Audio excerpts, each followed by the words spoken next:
Welcome into Trend or Trap for Tuesday, May 5th, 2026. I'm Dan Karpuc, here for Trend Center. We're going to go through some MLB, NHL, and NBA trends for today's action. Let's get started with Dodgers at Astros. Here's a crazy trend. Over the last 7 seasons, when Shohei Ohtani has started a game as a pitcher with a money line of -175 or longer, the underdog has gone a perfect 8-0, 100%, plus 14.86 units, 185.75 ROI. Talk about a crazy trend, right?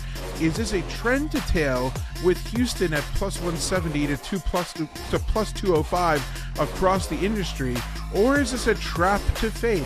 I'm going to say that this is a trap, number one, and this is actually a stay away for me at that price point.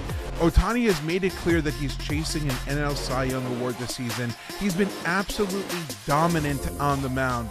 2-1 record, but a 0.60 ERA. He's been the best pitcher in baseball, essentially, so far, which is crazy. Through 5 starts, he's allowed just 17 hits, 2 earned runs in 30 innings while striking out 34, regularly touching triple digits on the radar gun. This Astros team has been flat out bad out of the gate. Peter Lambert is going to get the start for them. He's going to be relieved by the worst bullpen in the entire majors in terms of ERA. I don't love fading a perfect trend, I'll admit it, but LA has the distinct advantage on the mound and at the plate in this one. I'm going to say that this is a trap and that Mr. Ohtani is going to lead his team to a victory. So beware of that one. Heading to the ice, the Wild at the Avalanche game 2. The Avalanche are up 1-0 in this series. Here's a trend.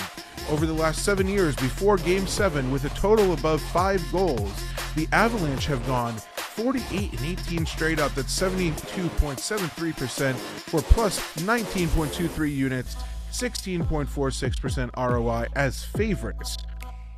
So, is this a trend to tail with the Avs juiced to -190 to -200, or is this a trap to fade? I'm going to call this a trend to tail, and I think that this is a natural parlay leg to include on today's slate. I don't want to single bet this at -190, -200, or anything like that, but I think that this is, if you're doing any 2-leggers or any 3-leggers tonight, I think that this is a great inclusion in that. Here's the reason why. In Game 1, the Avalanche won 9-6. Yes, 9-6. It was more of a football score than a hockey score, but Colorado generated 32 scoring chances and 16 high danger chances per natural stat trick. In the first quarter, the Avs scored 3 goals in 2 minutes and 11 seconds, and against the Minnesota team that's banged up and just got past the Stars, who aren't even close to as talented as the Avalanche, I think that Colorado has an edge here. The rest in game planning won't help the Wild slow down the much faster and much more dangerous Colorado team. So I think I like the over in this one, by the way, as well. It's hard not to, but I think I'm going to go with the trend to tail on this one. And finally, let's go to the hardwood. The Lakers at the Thunder in Game 1 of their second round series. Here's a system to note. Playoff favorites of more than 8 points, who had a better win percentage in 1 more regular season games than their opponent, have gone 85, 42, and 2 against the spread. That's 66.41% for plus 37.7 units, 26.36% ROI when both teams made the playoffs the previous year. So is this a trend to tail with the Thunder -15.5, or a trap to fade with the Lakers plus 15.5?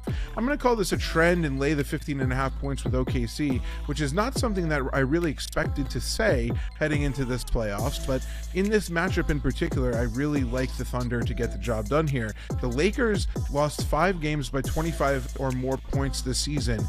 3 of those games came against this Thunder team, so they were not immune to the blowout.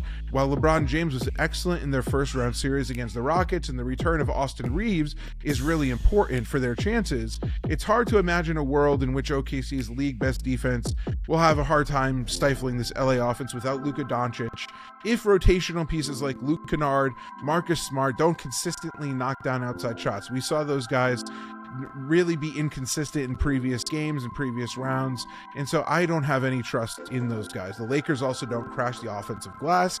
OKC should control the boards on both sides of the court, which means second chance points are going to be really hard to find for LA.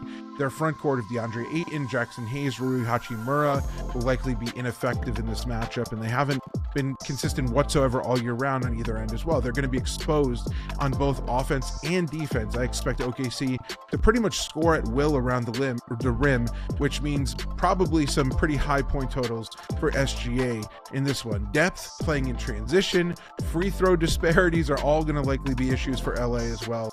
I love the Thunder to win big in game one before JJ Redick and his staff can make some in-series adjustments here as we move forward. So, all in all, I'm going to be fading the first trend with Shohei Ohtani, and then I'm going to be backing both the Avalanche and the Thunder to cover in their games. That's all for today's episode of Trend or Trap. I'll be right back here tomorrow. And as always, head over to Trend Center right now. Open up the app, download the app if you haven't already.